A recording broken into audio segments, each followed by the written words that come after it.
जब कर्ण ने गुरु द्रोण से शिक्षा प्राप्त करनी चाहिए और गुरु द्रोण ने कर्ण को एक सूत कहकर वहां से भगा दिया, तो कर्ण गुरु परशुराम के पास शिक्षा प्राप्त करने गए। किंतु गुरु परशुराम ब्राह्मण और क्षत्रिय को ही शिक्षा देते, किंतु कर्ण तो एक सूत था। इसीलिए कर्ण ने भगवान परशुराम से झूठ कहकर शिक्षा प्राप्त की कि वह एक ब्राह्मण है। किंतु कर्ण जब एक सर्वश्रेष्ठ योद्धा बन गए और समय बीतता गया, तो भगवान परशुराम को यह ज्ञात होता है कि कर्ण मुझसे झूठ बोलकर शिक्षा प्राप्त की है, वह कोई भी ब्राह्मण नहीं है। तब भगवान परशुराम क्रोध में आकर कर्ण को श्राप देते हैं और कहते हैं, मेरी दी हुई शिक्षा तुम्हें जब इनकी सबसे ज्यादा आवश्यकता होगी, तुम अपनी सभी दिव्य विद्या को भूल जाओगे।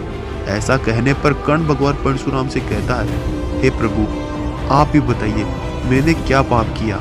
क्या किसी की जाति और उसके जन्म का व्यक्ति के हाथ में स्वयं पर कोई भी निर्भर होता है?